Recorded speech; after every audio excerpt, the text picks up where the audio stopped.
TC Rádio, a rádio oficial de quem investe.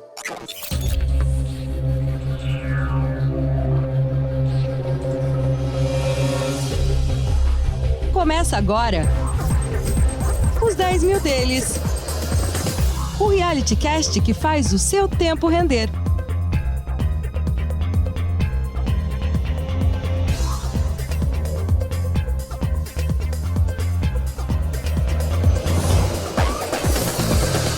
Muito bem, senhoras e senhores, estamos chegando. Uma ótima tarde para você que se liga em mais um capítulo vivo da cobertura dos mercados dentro deste reality cast que bota a pele em jogo, coloca 10 mil reais na Bolsa de Valores desde maio de 2020 e idas e vindas. Já chegamos a quase 16 mil, já amargamos praticamente 8 e cacetada. E da semana passada para essa, temos 9.900 reais. O dinheirinho ainda custa vir, o recuo é de 2,3%, mas o Ibovespa caiu mais, 3% no mesmo período. Doleta deu uma rápida alta de 1,4%. A Petz foi o destaque de alta em 4% e a CBA recuou 8,4%. Vamos falar sobre isso, vamos falar sobre China, cuja atividade segue nebulosa, embaralhada e as revisões baixistas para o PIB. Vamos falar de Europa com as atualizações da guerra entre Rússia e Ucrânia e as idas e vindas de uma guerra de outro teor, energética, promovida por Putin contra o velho continente que vai tentando estoques de gás natural para virar o jogo. Vamos falar de Estados Unidos, vamos falar do tom mais hawkish endossado por Jerome Powell na última sexta-feira, que vai trazendo consequências e desdobramentos até aqui, com risco de liquidez global. E claro, vamos falar do Brasil, cuja corrida eleitoral esquenta, cujo PIB surpreende ainda mais para cima e cujo resultado fiscal vai bem obrigado, muito melhor do que as projeções. Quem me acompanha é ele, Carlos Castrucci, o gestor de recursos deste humilde programa. Fala, Carlão, bem-vindo, boa tarde. Fala, Léo, boa tarde a todos que estão nos acompanhando aqui. Esse episódio está bastante carregado de dados, né? A gente vai falar de China, falar de Brasil, falar de política monetária nos Estados Unidos e o que a gente tem feito na nossa estratégia, que eu acho que é importante a gente atualizar de tempos em tempos, né? Com certeza. Qual que é a fotografia da carteira, do portfólio dos 10 mil deles? Tudo isso e muito mais a partir de agora, neste humilde programa que está começando. Este é o podcast Os 10 mil deles. O reality que faz o seu tempo render. Muito bem, então. Atenção, galera. Comecemos por macroeconomia, comecemos pelos Estados Unidos, comecemos pelo discurso de Jerome Powell, que coroou o simpósio em Jackson Hole e que foi um espaço em que ele adotou um tom muito mais hawkish, pesado, ou pelo menos o mercado assim entendeu, talvez não pelo tom em si, mas pelo contraste deste tom em comparação com declarações passadas. Os mercados estavam mais animados, estava rolando, se não um rally, algo iminente de rally nas bolsas americanas, o viés altista estava se sustentando e o Fed começou a colocar água no chope. E ao que tudo indica, Carlos, desde a última sexta-feira até esta quinta, pelas fotografias de atividade, os PMIs, os dados de seguros-desemprego e afins, a gente segue vendo uma economia americana muito forte, o que deve sustentar um tom mais hawkish. Como é que você viu tudo isso? Léo, assim, isso a gente até vem comentando há alguns episódios já, né, que a grande questão do Fed, de uma forma geral, dos seus dirigentes, tentando conter tanto a euforia quanto o pessimismo exagerado do mercado, né? Então o que a gente viu foi o Powell vindo trazer informações sobre a política monetária em um momento onde o S&P já estava ali beijando mais de 4.300 pontos, mais ou menos, ou seja, com uma queda ali de pouco mais de 10% de suas máximas em uma situação econômica que continua bastante complexa, né? Então, na minha visão, o Jerome Powell tentou colocar ali um banho de água fria no mercado, para o mercado cair mais na realidade e perceber que, apesar de alguns dados positivos da inflação nesses últimos meses aqui, ainda é algo muito pontual e não necessariamente estrutural. A gente ainda precisa ter cautela, a inflação continua sendo um problema, a gente continua com um problema nas cadeias de suprimento. E aí o mercado acabou reagindo bastante negativamente com relação à fala do Jerome Powell, né? Mas a grande realidade é que quando a gente olha efetivamente o que o Fed está se propondo a fazer desde de 3, 4 meses atrás e tem falado, e o discurso do Jerome Powell esse último em Jackson Hole, a gente vê que nada mudou, na verdade, né? Continua com o mesmo tom, com as mesmas perspectivas para a política monetária de alta dos juros até a casa ali de 3,5%, alguns mais pessimistas falando em 4%, e com uma potencial redução no ritmo de alta da Fed Funds, né? Então, assim, falando de fundamento, nada mudou, só que de sentimento, o mercado ele passou daquele otimismo com os dados para um pessimismo maior agora. E a gente viu uma dinâmica muito própria de um olhar do mercado que ora mirava mais a inflação e a preocupação com ela, ora mirava mais o crescimento. Nesse pêndulo, a gente está onde? Léo, acredito que agora a gente tá no meio termo, né? A gente tá falando de crescimento, talvez ficando um pouco mais anêmico, e o mercado tá um pouco nessa narrativa, mas com a pressão inflacionária dessa mesma forma, né? Tanto é que a gente vê agora as taxas de juros para cima, ou seja, uma indicação de que a perspectiva de inflação continua, mas a gente vê dados ligados à atividade, assim, preços ligados à atividade, então sejam de commodities metálicas, sejam de commodity energética, commodities agrícolas, assim em diante, tudo isso indo para baixo, né? Então o mercado, na verdade, ele está num movimento de aversão ao risco total, né? Esperando o famoso cenário de estagflação, que é o que todos temem hoje em dia. Bom, Carlos, deixa eu aproveitar o gancho desses dois urgentes do painel Mover Pro, porque eles vão me ajudar a pautar a nossa próxima conversa aqui. Vamos ao primeiro urgente. Você sabe que hoje teve a divulgação do PIB brasileiro e, a exemplo do que o Paulo Guedes falava, muita gente não acreditava, o PIB mais forte para esse ano estava sendo pavimentado. Pois bem, nós tivemos uma alta no segundo trimestre em relação ao Produto Interno Bruto de 1,2% na comparação sequencial, ou seja, em contraste com o primeiro trimestre. Isso está forçando algumas casas a, atrasadamente, talvez diriam os provocadores, que tem que revisar para cima, está forçando revisões altistas. O Goldman Sachs, para esse urgente, revisou a projeção do PIB brasileiro de 2022 de 2,2% para 2,9%. Então já se começa a falar num PIB na casa ali dos 3%, entre 2,8% e 3,2%, nesse range, nesse intervalo. Então é claro que eu quero que o Carlos comente essa parada pra gente. E tem uma outra. Balança atinge 4,2 bilhões de dólares positivos em agosto, diz Ministério da Economia. O consenso apontava para 3,8 bilhões de dólares no positivo. Então, Carlos, é uma quinta-feira simbólica nesse sentido, porque vários e vários dados estão superando positivamente a linha e o olhar consensual. A balança também vai nessa direção. Vamos lá, vamos falar de Brasil, porque o Brasil tá, na ponto de vista de dados, né, ele tá descolando de uma certa forma do exterior, né? Essa semana a gente teve IGPM apresentando uma deflação maior do que o esperado, a gente teve desemprego indo para a faixa de 9,1%, né? Então esse desemprego de um dígito e tem com a tendência baixista, ou seja, com a continuação da geração de empregos.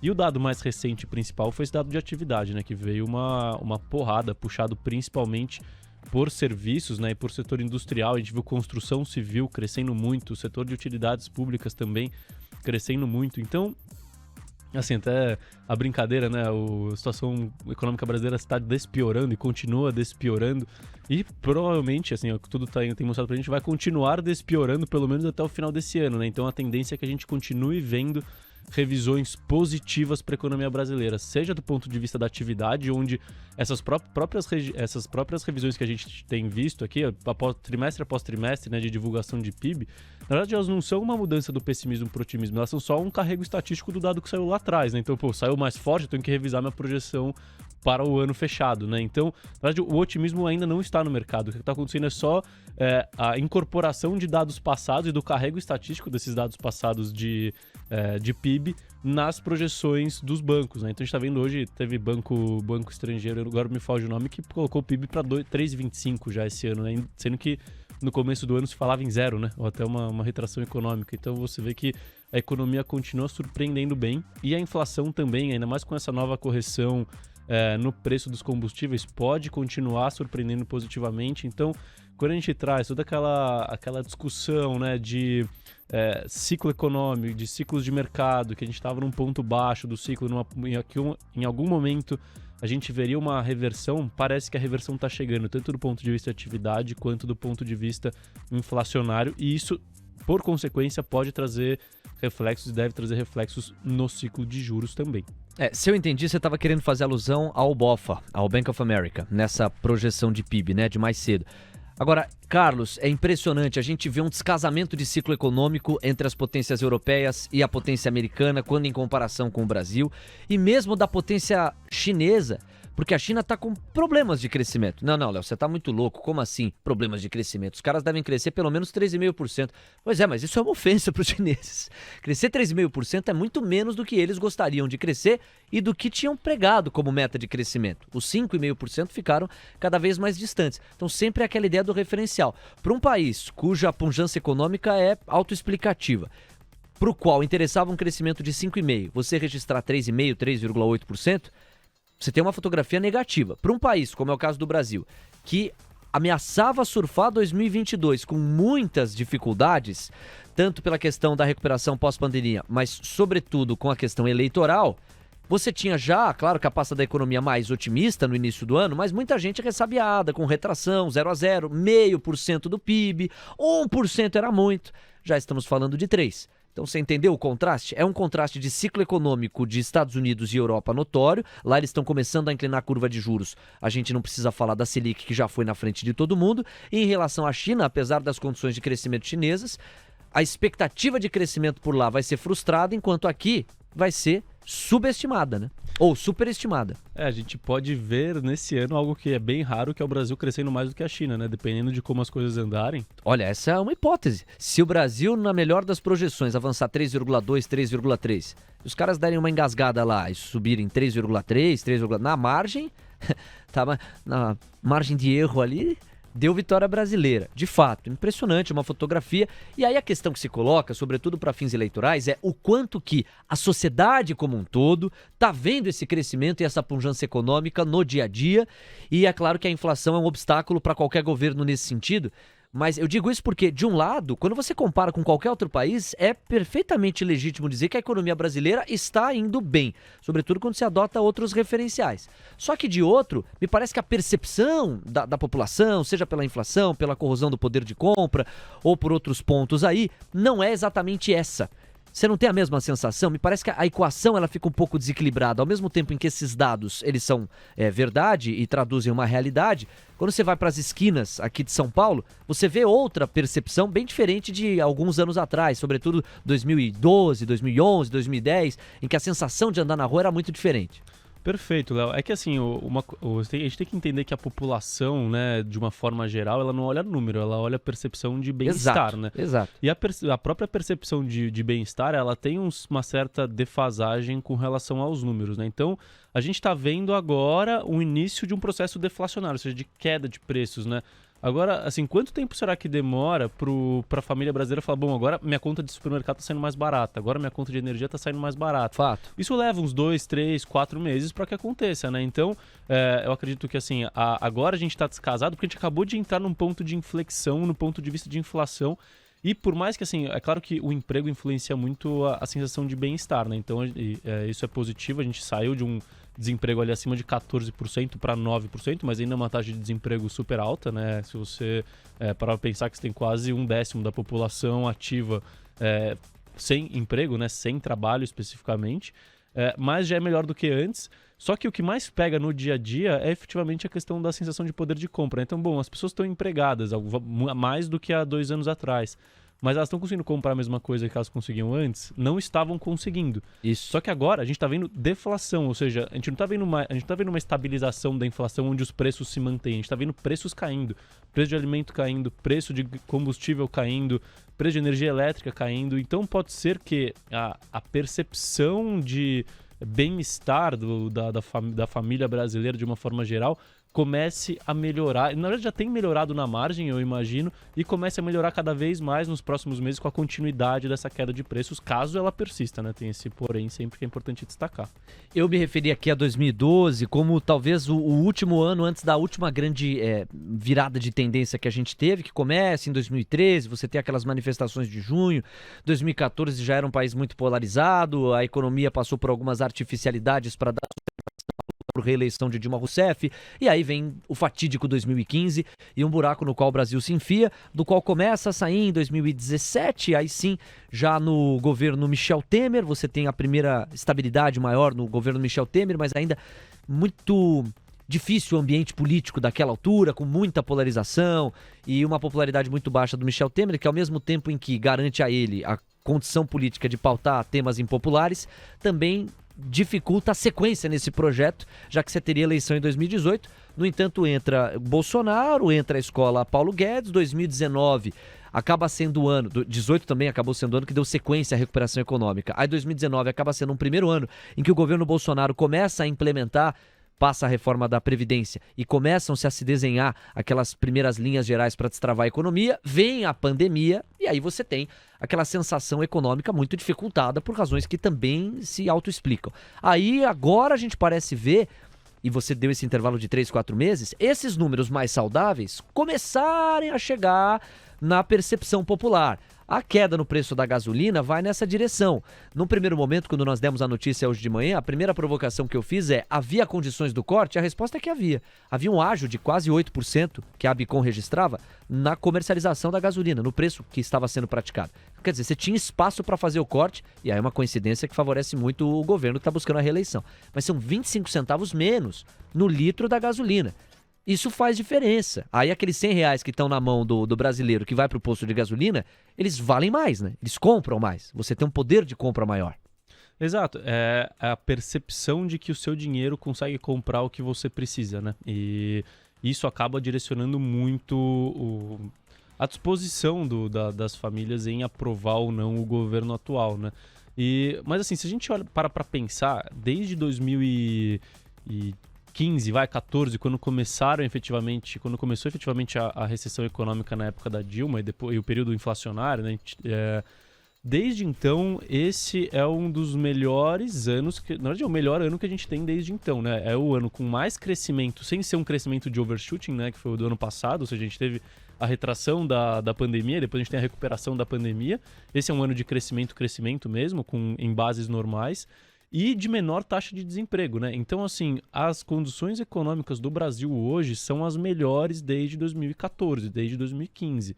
Então, assim, realmente a gente está num cenário muito bom. É claro que a inflação, a gente tem o grande problema da inflação, né? Quando a gente tem, e o que acaba afetando o sentimento das pessoas, é que a inflação, ela é corrente, né? E o reajuste da renda, ela é pós-inflação, ela pega o índice de inflação do ano anterior e reajusta a renda, né, para o ano seguinte. Então você tem um descasamento quando você tem inflação acelerada de percepção de bem-estar.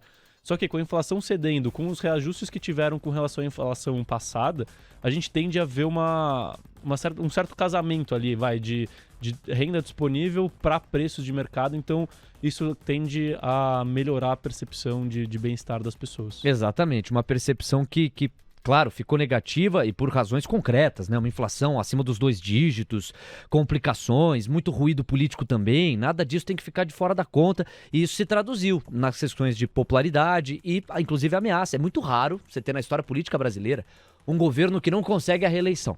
Se Bolsonaro não conseguir, será o primeiro pós-redemocratização a não conseguir.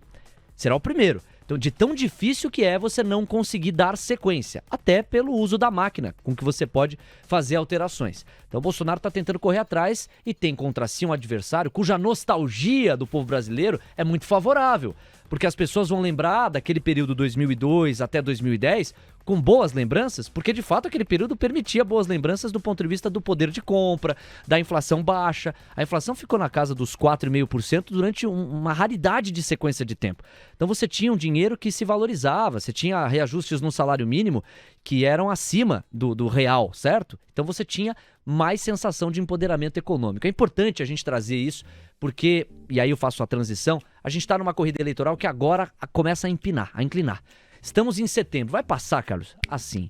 Quando a gente piscar o olho já será outubro. Serão longos e ao mesmo tempo dinâmicos dias até lá. E dia 2 de outubro o primeiro turno. As pesquisas até aqui têm mostrado uma reação lenta do Bolsonaro e ainda uma posição confortável para o Lula.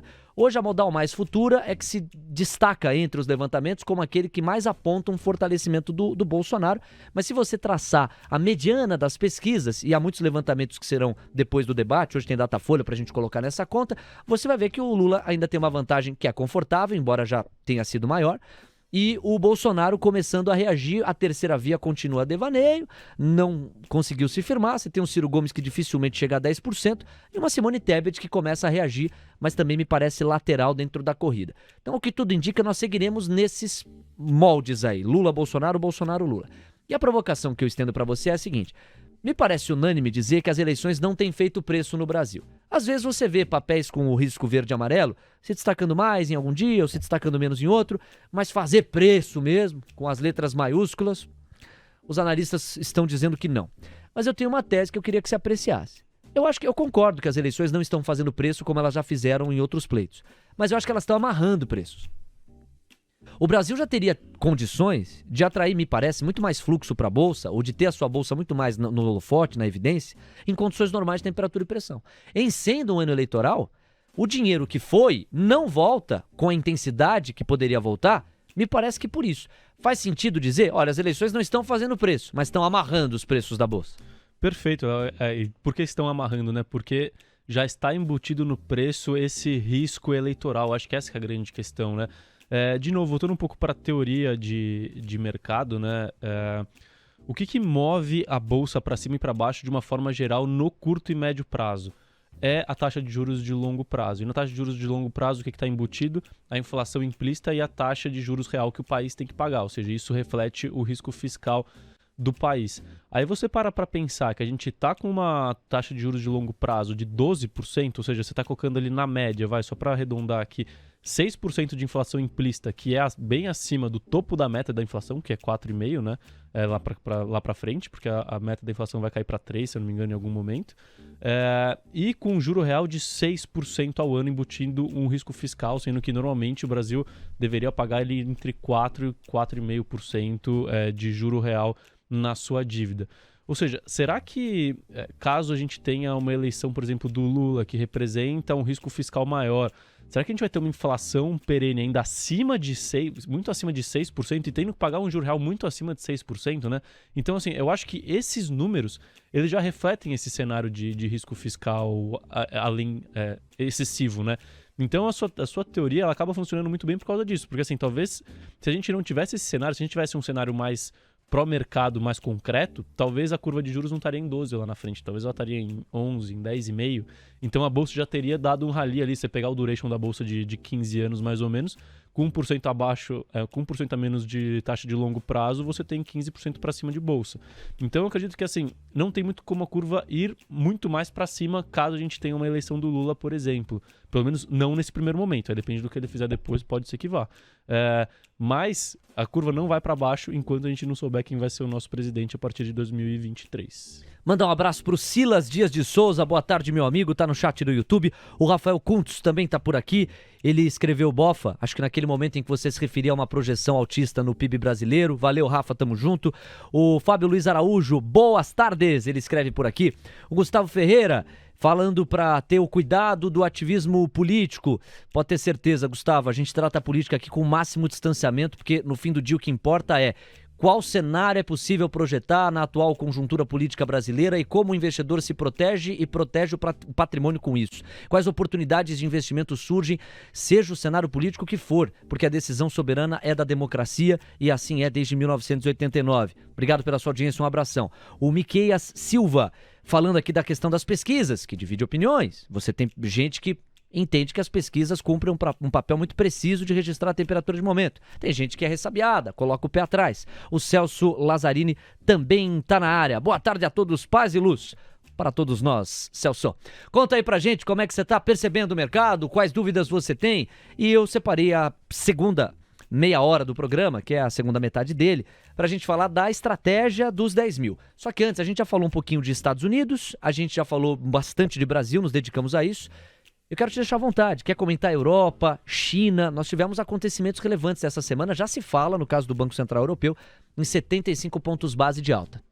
A Europa está no caso mais, acho que é o caso mais complexo do globo hoje em dia, né? Porque você tem que fazer uma política monetária única para países com situações fiscais completamente diferentes, né? Então, de um lado você tem uma Alemanha que tem uma situação fiscal de endividamento saudável, e do outro lado você tem uma Itália, por exemplo, que tem uma situação fiscal muito mais delicada, né? Tanto na parte dos problemas de crescimento quanto do seu nível de endividamento. E aí a forma como a política monetária do bloco europeu é conduzida pode, no caso de uma política mais hawkish, né, mais agressiva, dificultar ainda mais a situação de um país como a Itália, por exemplo, que vai aumentar muito o custo de servir as suas dívidas e pode acabar tendo uma desancoragem nos seus títulos de longo prazo.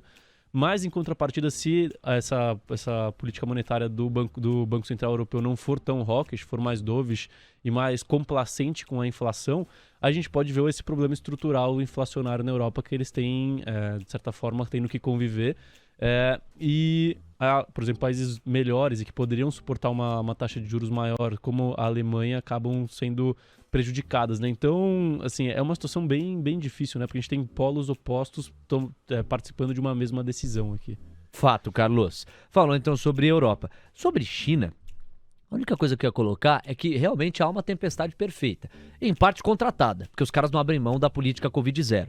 Já está muito clara a ineficácia dela do ponto de vista econômico e você tem vacinas eficientes o suficiente para manter a normalidade econômica enquanto você busca imunizar a população. Não estão abrindo mão de fechar a porta de lockdown na China. Então você tem isso, essa é uma mazela, digamos, contratada. Mas aí você tem outras. Você tem racionamento de energia, você tem a questão das chuvas lá na própria China. E você tem, para além de tudo isso, Carlos, a questão imobiliária, que está aumentando a preocupação dos investidores. Então eu queria também que você desse um overview por China, passeando por esses riscos que estão cada vez mais somados e estão dificultando projeções. Eu sinto hoje que o investidor, antes brasileiro, ele se apoiava na China como quem diz, eles estão bem, nós estamos também. Hoje a coisa eu não sei se eles estão tão bem, não sei se podem ficar pior. Me parece que há um risco crescente e o mínimo que é preciso fazer é monitorar muito de perto. Perfeito. Acho que assim, vale sempre o primeiro destaque que é muito difícil apostar contra a China, né? Então, assim, por mais que o cenário pareça muito adverso, eles têm um controle muito grande da sua própria economia e várias ferramentas para tentar fazer com que a sua economia continue pujante e crescendo de acordo com o planejamento de longo prazo deles. Mas, dito isso, quando a gente olha os fatos, né, os fatores que estão em jogo hoje em dia na economia chinesa, tudo leva a crer que, por mais que a China tenha um planejamento muito forte, que eles tentem ao máximo seguir esse planejamento, ninguém consegue fugir 100% da ciclicalidade econômica. Então, assim, por mais ferramentas que você tenha, a economia funciona em ciclos e em algum momento a China teria que passar por um ciclo de baixa na sua economia. Então, assim, a gente está num cenário muito incerto do ponto de vista de China, né? E a própria incerteza do cenário de China é que é sempre a faca de dois gumes, né? Porque se por um lado uma China pujante é bom para o Brasil, porque o Brasil é um exportador de commodities, por outro a inflação, por outro, né? Essa pujança na demanda de commodities no cenário atual, ela é péssima para a inflação, que é o maior problema global hoje em dia. Então, assim, a única coisa que muda quando a gente olha para o Brasil, porque, assim, só para fechar a China, eu não apostaria para nenhum dos lados, entendeu? Eu sempre tento manter ali, ainda mais falando de China, que você não tem muita informação e é muito difícil de... E é um regime diferente, né? Assim, por mais que a gente tente analisar, estudar a China não vive um capitalismo puro e nem um socialismo puro, né? Ela é uma economia completamente diferente do restante. E a gente não tem como usar outros países, outras situações econômicas como proxy para ver para onde a China vai, porque o próprio proxy da China é a própria China, né? Então, a grande questão aqui é não tentar jogar muito para nenhum dos lados, né? Então nem apostar contra a China, mas também nem apostar tanto a favor e na volta das commodities para os patamares que a gente viu em 2020, por exemplo, e 2021. Mas quando a gente fala de Brasil, né, a grande questão é que eu acredito que o Brasil ele sai beneficiado nos dois cenários, né? Claro que caso nenhum dos cenários seja muito extremo, né? Se a gente não tiver um superaquecimento nas commodities, nem uma queda muito grande nos preços das commodities, né? Se a gente ficar nesse patamar, pegando minério de ferro como referência, entre $80 e $120, 70 e 120 mais ou menos, Isso é bom para o Brasil porque você acaba controlando a inflação aqui de uma forma geral, isso acaba ajudando a ancorar as expectativas a você ter uma queda, né, nas taxas de juros aqui no país, com as empresas de commodity continuando em um patamar lucrativo, né, continuando a gerar lucros, não lucros tão exorbitantes quanto os que foram nos últimos 2 anos, mas continuando a gerar lucro e empregos e assim em diante. Só que na contrapartida você tem uma inflação mais controlada e com isso a economia doméstica de uma forma geral começa a ficar mais equilibrada, o consumo volta, a força de compra, o poder de compra da família brasileira também tende a voltar, o poder de investimento das empresas com juros mais baratos também aumenta. Então, assim, uma situação econômica chinesa do jeito que está hoje, eu acredito que é praticamente o cenário ideal para o Brasil, porque você não puxa nem tanto para o lado da exportação das commodities, nem tanto para o lado da inflação. Você fica no meio termo onde as empresas de commodities continuam lucrativas, enquanto você tem um controle inflacionário. Então eu gosto do jeito que está hoje em dia. Agora eu vou fazer uma provocação, vou fazer uma analogia, e aí com isso a gente fecha para mergulhar na Bolsa mais especificamente e na estratégia os 10 mil deles, que é o seguinte: está muito claro que os momentos de ciclo econômico são distintos, que o Brasil está tendo um ponto de virada, enquanto outras economias estão começando a inclinar o ponto de arrefecimento do crescimento, elevação dos juros, etc. Ok, isso é certo como 2 e 2 são 4. E nos leva a uma provocação, uma pergunta. Assim, então será que o capital global vai passar a olhar o Brasil como um refúgio? E aí esse fluxo estrangeiro, e mesmo local, saindo de renda fixa e vindo para renda variável, vai esquentar? Essa resposta a gente está vendo que deu uma leve aquecida e tal, mas está longe de ter representado o rally que esse nível de assimetria precisaria ou teria condições de oferecer. Ou seja, por mais que aqui o ciclo econômico seja melhor, ou que a gente esteja próximo a um ponto de virada que outros países estão mais distantes, isso não está se traduzindo ainda num fluxo comprador gigante. Pelo contrário, temos que esperar ainda passos lentos para sair dos 100 mil até 112, 113, agora está em 110 mil, acaba de retomar esse patamar o Ibovespa. Bom, agora a analogia. O dólar está num rally global. A moeda americana hoje, em especial, está adquirindo força em todo e qualquer canto do planeta. O DXY foi renovar a máxima de 20 anos hoje. Rompeu a faixa dos 109, cacetada pontos. E por que eu estou trazendo exatamente este eixo? Porque o Brasil, em teoria, não teria que estar com o dólar como está agora em 5,27. O Brasil saiu de segunda-feira com o dólar em R$ 5,03 para bater quase 5,30. E para qualquer especialista em dólar que você pergunte, vai falar, tá caro, pra caramba. 4,70, 4,80 é um preço justo, R$ 5,00, 5,10 é tolerável pela eleição que está amarrando as coisas, 5,30 é de cair o queixo. Então, por que eu estou trazendo essa provocação e com essa a gente encerra esse mergulho macroeconômico? Porque você vê que apesar de o Brasil estar mostrando o que está acontecendo com o PIB, com a questão da balança, com as suas métricas de saúde fiscal de 2022, e isso está pressionando casas para revisão altista do PIB, etc., você não vê o dólar aqui com uma dinâmica coerente com o que o Brasil tem mostrado como dever. E sim um dólar que está dentro de uma corrida global. Então, no fundo, o que eu estou querendo dizer é, será que o mesmo não vai acontecer com a Bolsa? A gente, apesar de ter essas condições favoráveis, a Bolsa não fica amarrada até que o mundo dê uma acalmada? A gente chegou a conversar sobre isso em outros episódios. Mas no nosso caso de 2022, acho que a eleição ajuda muito como a amarra após a qual a coisa destrava, né? Perfeito, Léo. Acho que tem alguns pontos aí que valem comentar. O primeiro é com relação à entrada de fluxo. Eu acredito que assim, o estrangeiro, né, o investidor estrangeiro, ele não tá, assim, ele não tem problema em pagar 10, 15% a mais na Bolsa Brasileira com um cenário, esperando um cenário mais claro, né? Então, uma definição da eleição não é necessariamente ser Bolsonaro ou Lula eleito, mas só saber quem foi eleito e como que ele vai agir.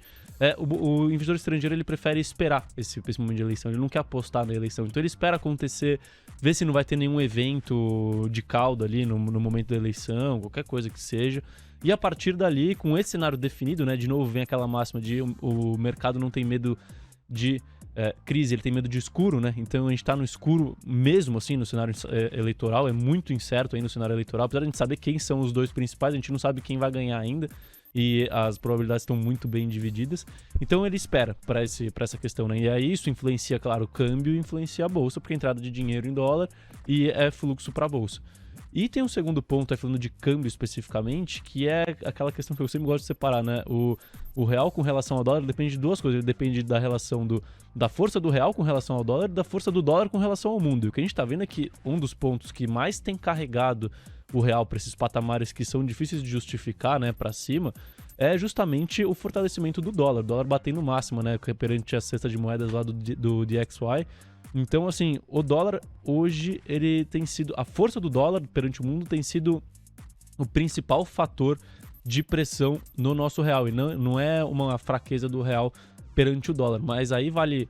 É uma visão que eu tenho e que muita gente do mercado tem, é de que o dólar hoje ele é um dos ativos mais caros fundamentalmente no mundo. Então não é só com relação ao real. O dólar está caro, porque a gente tem... O que desvaloriza uma moeda? A inflação, né? A inflação, a impressão de dinheiro. O que a gente está vendo nos Estados Unidos? Uma inflação enorme por conta de um excesso de impressão de dinheiro, um excesso de oferta de dinheiro. Então o dólar, hoje, ele tem que valer menos do que ele valia no pré-pandemia, entendeu? Necessariamente. Necessariamente, porque os Estados Unidos imprimiu muito mais dinheiro do que qualquer outro lugar do mundo. Então o dólar, ele tá caro perante o mundo inteiro. Por quê? Porque o dólar, ele ainda é tido como o ativo livre de risco, né? Então, na corrida de risk-off, né, contra o risco, de sair do risco, todo mundo compra dólar. E por isso o dólar tá tecnicamente, né, e taticamente caro. Mas estruturalmente eu acredito que o dólar é para baixo no mundo de uma forma geral e pro real ainda, que pode se fortalecer cada vez mais caso as expectativas para a economia brasileira, né, tanto para juros quanto para atividade, situação fiscal, quando essas expectativas estiverem ancoradas e melhorarem, os preços refletirem isso, a gente vai ver um real se apreciando perante o dólar e a gente pode ver o dólar, quando acabar esse movimento de aversão ao risco, cedendo perante o mundo inteiro. Então o real pode ir bastante... O dólar pode ir bastante para baixo perante o real, com o dólar indo abaixo ali de R$5, acho que assim, com certa facilidade. Agora, quando? Quando é a pergunta de alguns trilhões. Mas, Carlos, pensando na lógica de oferta e demanda, o que a gente vai ter é uma redução de liquidez à medida que a curva de juros ou que a taxa Fed Funds suba cada vez mais. Isso, em teoria, tira dólar de circulação, diminui a oferta e tende a encarecê-lo, não? Assim, são duas coisas diferentes, né? Quando a gente fala da redução de liquidez ali, a gente tá falando de ativos, né? Então, a gente tá falando de parar de comprar ativos. Só que o Fed, ele já imprimiu esse dinheiro. Então, assim, ele vai vender esses ativos, mas ele vai vender para alguém, entendeu? Esses ativos não vão simplesmente... O Fed não vai queimar dinheiro. Então, a oferta de dólares, ela tá aí, ela tá dada. Assim, a não ser que comece a queimar dinheiro, sei lá, de alguma forma diminuir a oferta de dólares... a gente não vê uma redução do lado da oferta. O que a gente vai ver efetivamente é essa parte de redução na demanda por títulos de renda fixa, né, e de dinheiro no mercado financeiro de uma forma geral. Mas o dólar tá lá, em algum lugar, para algum lugar ele vai. Carlos Castrucci, vamos fazer uma migração e agora o mergulho fica mais profundo na Bolsa. No momento em que falamos, a composição do Ibovespa, o Ibov que virou, hein? Foi só começar os 10 mil deles, os caras meteram força compradora aqui. O Ibov tá subindo 0,37%, são 109.927 pontos. Na composição do índice, MRV, que tá na nossa carteira, é a grande campeã hoje. Alta de 5,36%, o papel em R$ 10,83. A MRV foi muito castigada na temporada de balanços do segundo trimestre. O mercado puniu e o papel está ensaiando uma recuperação, o Carlos vai comentar. A gente tem Banco Pan também, entre os destaques de alta. E aí JHSF, que vai ficar fora da composição do Ibovespa, ao que tudo indica, pela terceira prévia pelo menos. Cirela, setor de construção, também cavando o quarto lugar entre as mais fortes altas, 4% de ganho, 14,72. E Cogna, também na nossa carteira, quinta colocada neste momento, subindo 3,63%. Fala aí, Cogna e MRV reagindo, Carlos. Você outro dia, fora do ar, me falou uma coisa, só, Léo. O mercado não está reparando, o mercado não está dando a devida atenção, mas a Cogna, a cada trimestre que passa, está entregando, está fazendo uma reestruturação. Quando o mercado olhar, pode ser o grande disparar do papel e quem entrou antes surfa mais. Perfeito, Léo. Vou até começar por construção civil. Aqui a gente tem alguns fatores, né? Inclusive, falando um pouco da ferramenta lá de momentum que a gente tem, O que eu vi, assim, que eu achei até estranho nesses últimos dias, é que praticamente só construção civil tá me apontando compra. E, assim, não tinha nenhum motivo específico para isso, né? Então a gente tá relativamente carregado de construção civil na nossa carteira hoje em dia. E, assim, eu acho que além, claro, do ponto da queda na curva de juros hoje, que isso influencia as empresas ligadas à economia doméstica, ainda mais construção civil, que é bastante sensível à curva de juros, talvez o mercado esteja começando a entender que a gente chegou num ponto de inflexão nos resultados das incorporadoras, né? E aí quando você pega ainda baixa renda, que se beneficia de ambos os cenários presidenciais, seja com Lula, seja com Bolsonaro, com o arrefecimento de inflação que começa a ter retomada de margem, com um resultado que a gente viu do segundo trimestre aí, que construção cresceu quase, acho que 10% ou talvez até um pouco mais de 10% na base anual com relação ao ano passado, que já era forte. Então, assim, construção civil eu acho que está num ponto interessante. Aí sempre vale aquele destaque que precisa selecionar muito bem as empresas, porque as empresas que correm risco de crédito, as empresas que não têm muito histórico comprovado ali de entregas, podem acabar passando por dificuldades, mas empresas boas, e principalmente a parte de baixa renda, que está barata de uma forma geral, pode acabar performando bem aí nesse segundo semestre, e isso pode perdurar lá para frente. Elas apanharam muito, né, nos últimos 18 meses aí, mais ou menos. Aí, não sei, Cogna? Aí Cogna é um caso que o pessoal acho que sofreu tanto, né, naquela época ali, 2020, 2021, que acabou deixando o caso um pouco de lado, o caso acabou deixando de ser falado, mas eu acompanho a empresa desde 2020 ali, né, então eu não vou nem me aprofundar tanto na tese de Cogna, todo o histórico, mas em resumo, assim, né, o que acontece com Cogna hoje, né, ela passou por muitos problemas, né, então seja a parte do FIES, que chegou a representar 50% do negócio de Cogna, e aí do dia para a noite fecharam a torneira, então você tinha ali uma perda de receita e de segurança da receita que você recebia. Você teve aquela questão da entrada em financiamento privado, que acabou atrapalhando muito o balanço da Cogna, porque ela dava crédito e não sabia dar crédito, então isso acabou atrapalhando bastante. E você teve a própria virada de ciclo econômico, né? Com o desemprego subindo, com a atividade caindo e a demanda por ensino, por consequência disso, caindo bastante. Aí foi a tempestade perfeita que aconteceu em Cogna e aí ela começou a apresentar aqueles prejuízos bilionários que a gente viu em 2020. E em 2021 a gente também ainda viu um prejuízo muito grande, com limpeza de balanço principalmente. Só que desde 2020 a Cogna veio fazendo esse processo de turnaround, né? Eles estavam cantando a bola de redução da sua operação física, então diminuíram em 25% a sua estrutura física, de foco no ensino digital, seja no ensino digital de ensino superior, seja na Vasta, que é a plataforma de ensino digital para escolas, né? Limpou também os seus ativos, então vendeu a parte de escolas físicas, juntou Platos, que é pós-graduação, com Kroton e assim em diante. Bom, em resumo, ela limpou o balanço, fez uma reestruturação operacional efetivamente, não tem mais representatividade do FIES, parou com o financiamento privado, e aí o que a gente vê desde o ano passado, desde o final do ano passado até o momento atual, é que trimestre após trimestre a Cogna está conseguindo entregar ganho de margem, uma redução na perda de receita, e deve começar a crescer receita no consolidado já a partir desse segundo semestre agora, é muito provável.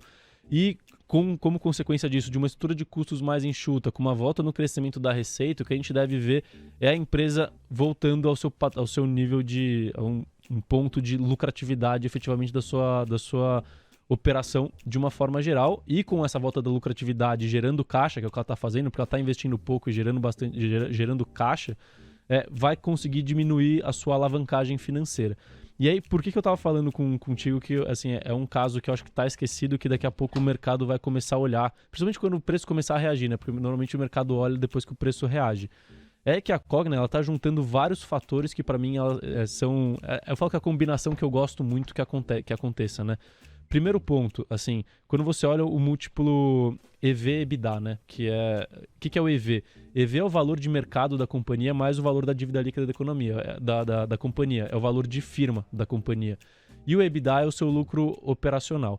E aí o que acontece é que, primeiro, quando a empresa retomar o seu nível o crescimento de EBITDA, de lucro operacional, o que a gente vai ver é uma reprecificação desse múltiplo EV/EBITDA, ou seja, o mercado vai estar disposto a pagar mais pelo mesmo EBITDA porque a empresa cresce a partir daquele momento. Então você tem uma expansão de múltiplo, ou seja, o valor de firma da empresa por si só, para o mesmo EBITDA, ele tende a crescer. Além disso, a gente vai ver o EBITDA crescendo. Então, com o EBITDA crescendo, você vai usar esse multiplicador em cima de um EBITDA maior, entendeu? Concorda? Então o valor de firma da empresa sobe ainda mais.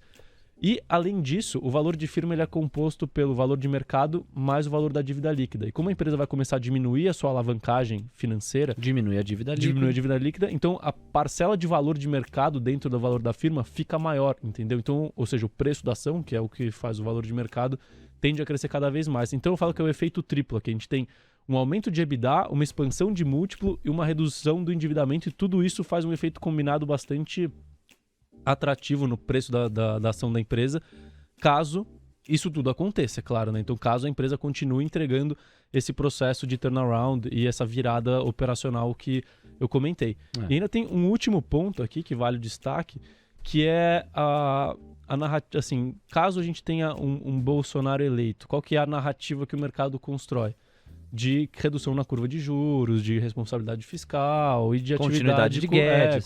continuidade de Guedes e a situação econômica saudável. Se a gente tem uma eleição do Lula, onde talvez a gente não veja essa contração na curva de juros e assim em diante, por outro lado, o que a gente vê é uma expectativa do mercado de uma volta de programas educacionais, de programas de estímulo à educação, então um FIES da vida, algo do gênero.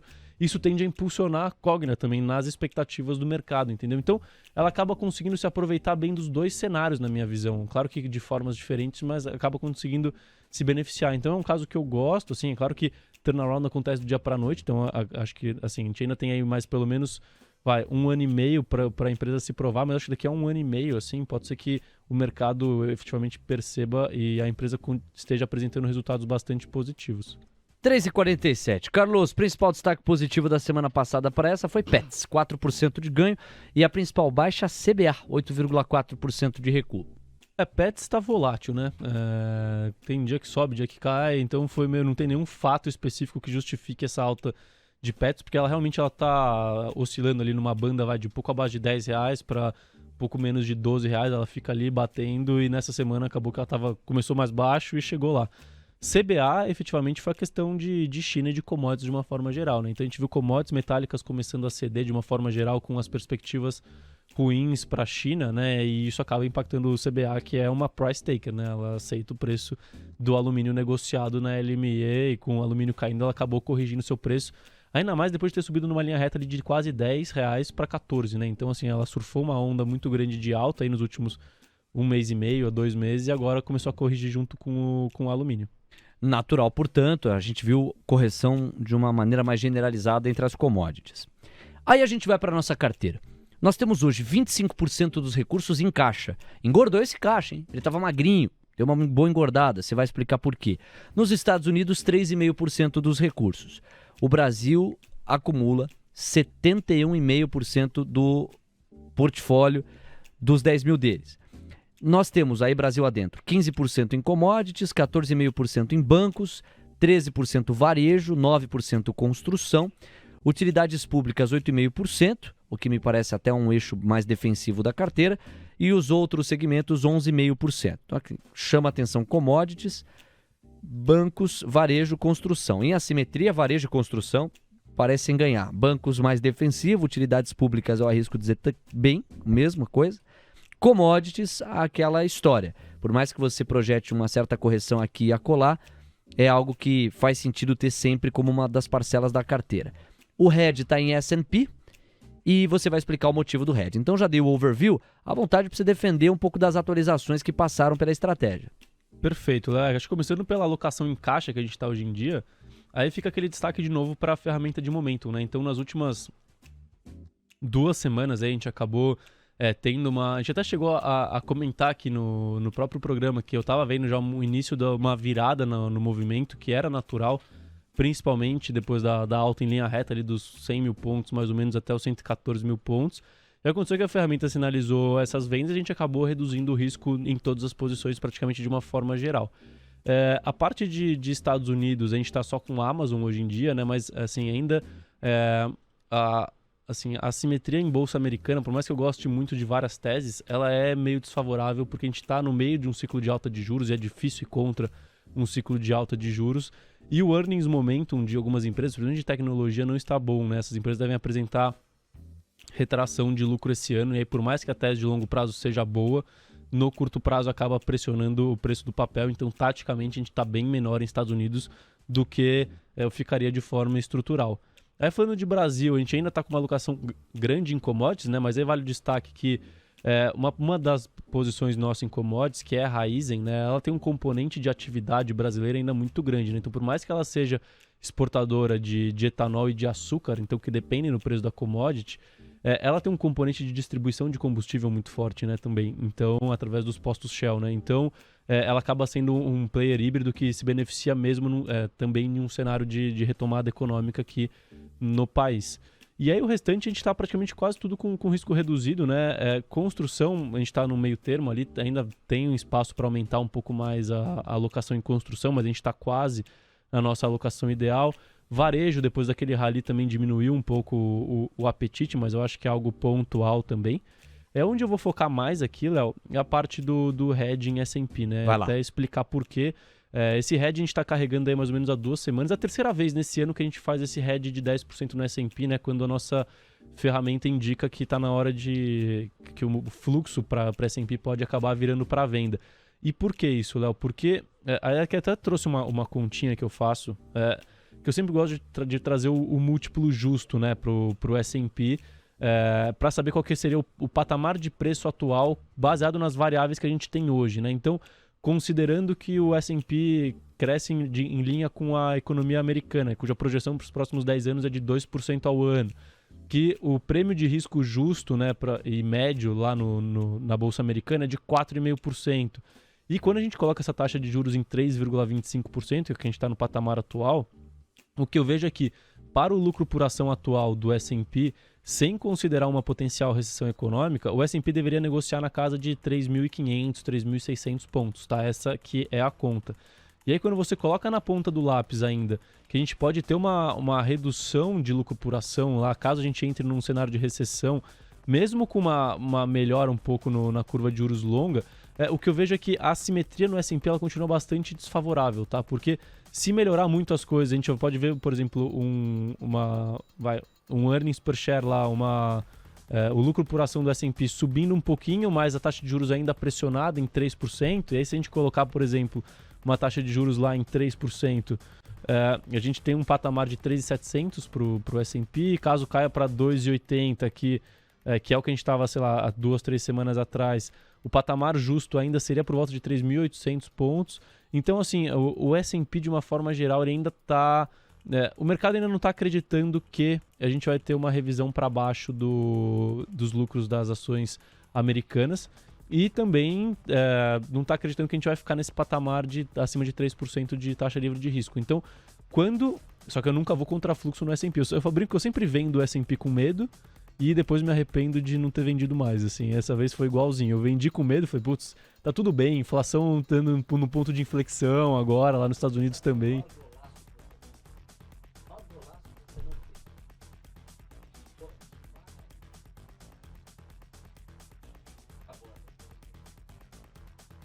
Boa, perfeito. Mas, então, assim, a assimetria do S&P, ela não é favorável hoje. Por isso eu acabo...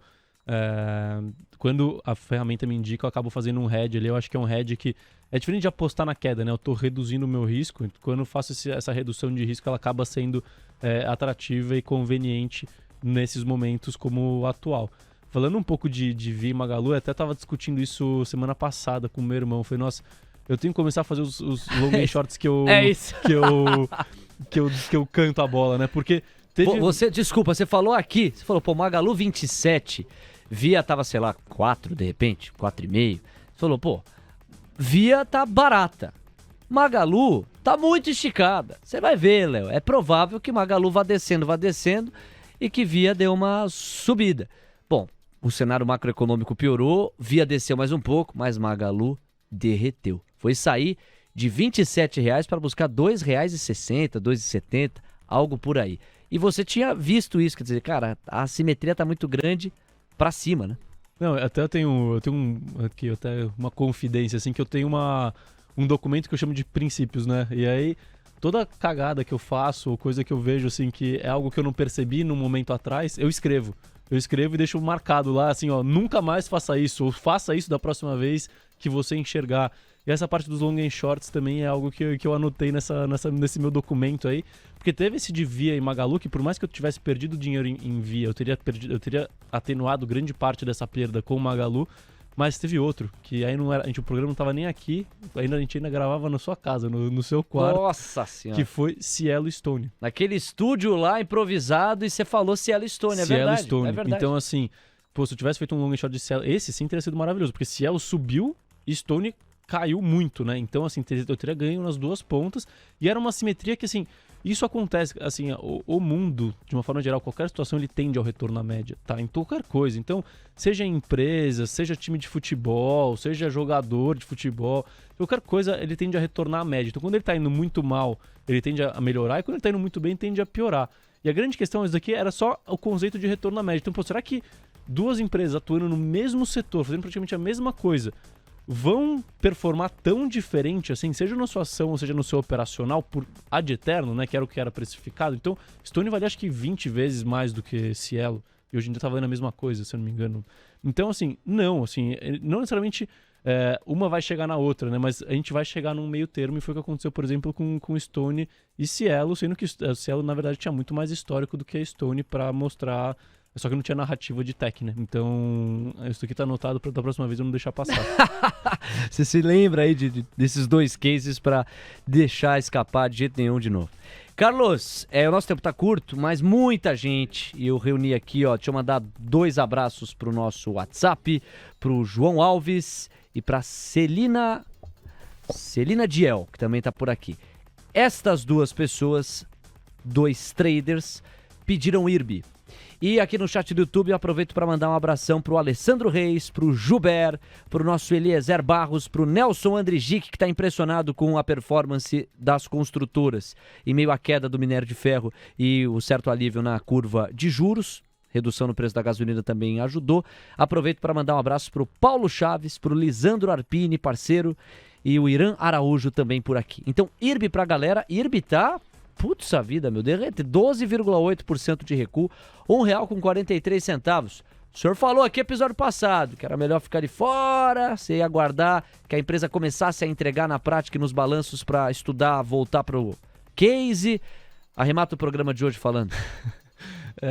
Assim, Você já foi um apaixonado, né, pelo papel? Já teve um caso. Assim, é uma empresa, é o que eu falo, retorno à média, tá? Em algum momento, essa empresa, sabe, quando ela é muito grande para ficar ruim por tanto tempo, assim, em algum momento ela vai melhorar o seu operacional, tem 40% de market share, tem uma vantagem competitiva gigantesca no mercado de resseguros aqui no Brasil. O setor é lucrativo. O setor é lucrativo, então assim, ela vai voltar em algum momento a gerar resultado.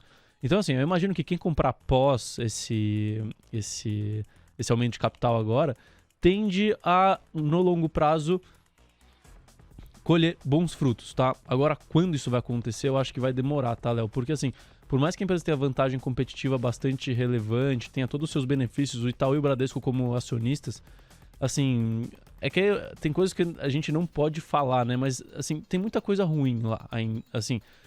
Tinha muita coisa ruim e ainda tem coisa a melhorar. Acho que essa que é a grande questão lá dentro, entendeu? Então, assim, a empresa não tá redonda ainda do ponto de vista gerencial. Ela não tá redonda. Essa é a minha opinião, tá?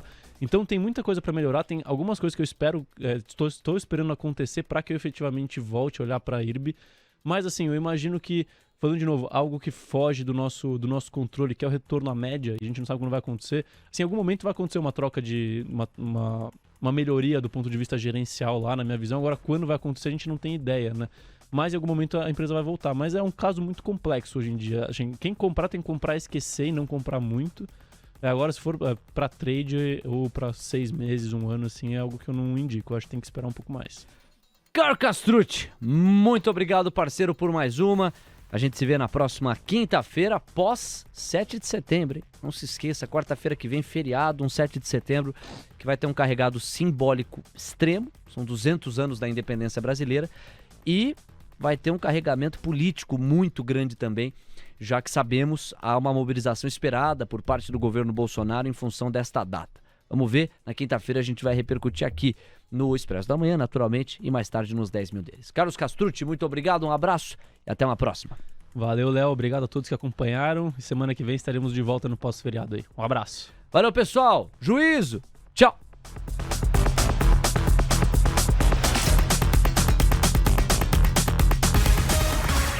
Disclaimer.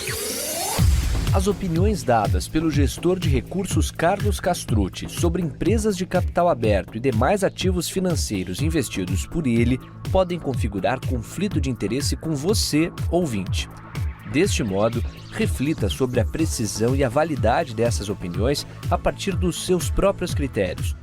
Além disso, qualquer comentário sobre investimentos reflete única e exclusivamente a opinião do Carlos. Não se trata de qualquer recomendação de investimento. Ressaltamos ainda que a participação dele não tem como objetivo a venda dos serviços da Roa Asset Management, empresa da qual é sócio e por onde realiza os investimentos dos R$10 mil iniciais do projeto. O investimento destes recursos vem sendo realizado pelo Carlos da mesma forma como são investidos os recursos dos clientes da Roa. O projeto Os 10 Mil deles persegue as melhores práticas mundiais para o mercado financeiro na atuação de Carlos como gestor de recursos. Assim, ele não vai comunicar alterações na estratégia de investimentos antes de executá-las para os próprios clientes. TC Rádio, a rádio oficial de quem investe.